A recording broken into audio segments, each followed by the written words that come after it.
Hello, I am Sharvil Dhat from DSK School in Pune. This is my project, the gold leaf electroscope. Here you can see I have made 4 different electroscopes. Now this project works on the basic principle of static electricity. Here I have taken a plastic scale and I will take my jacket which is made of wool. Now if I rub these together, it would cause static electricity.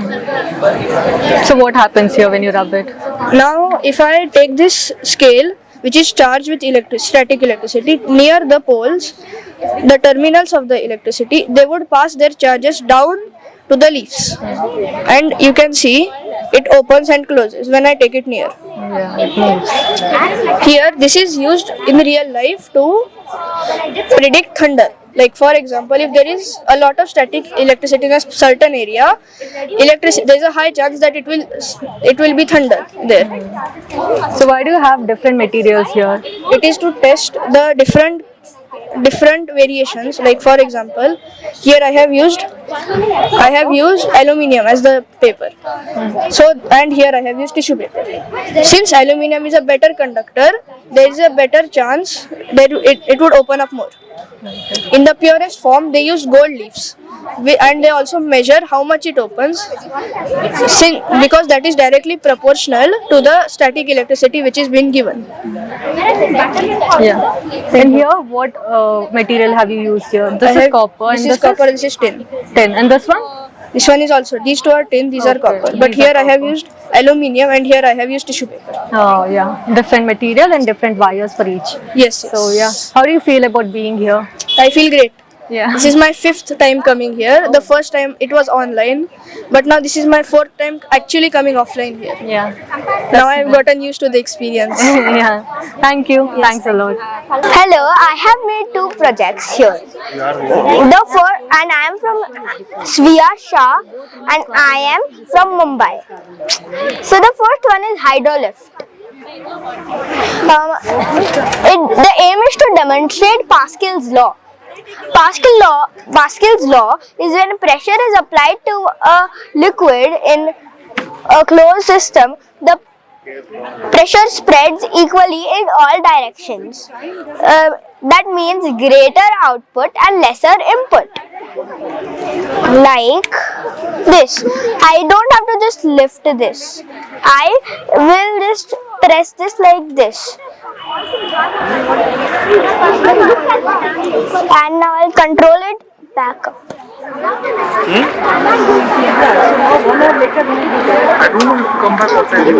Here. Thank you. My second one is aerodynamics with a paper plate. The aim was to find out how the angulation of wings affect the flight. This is the non-dihedral angle one, which just observe how this works. This was just it just landed and it was like not flying, but this is the one with the dihedral angle. That means the wings bent upwards. As you see, the flight was longer and it was higher. So my observation for this was the parameter, the description of wings was like the description of wings for the non-dihedral angle one was straight and flat, but the dihedral one was the wings bent upwards. The landing smoothness was hard for the non-dihedral one, but for the dihedral one, it was smooth. It stayed longer in the air with the dihedral one, but it stayed for a short distance and a shorter time for the non-dihedral one. I'm Dakshani, studying in 8th grade from Sri Swami Vivekananda Higher Primary School. My project is about is constructing a device to reduce mosquito cycle. In order to understand this, first let us understand life cycle of mosquitoes. First, female mosquitoes lay eggs which would further develop into larvae and then pupa and adult mosquitoes.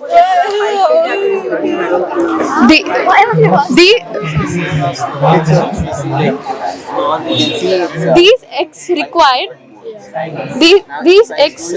stagnant water to float and survive. If the water is flowing, the eggs would sink and die. Our goal is to reduce the mosquito population.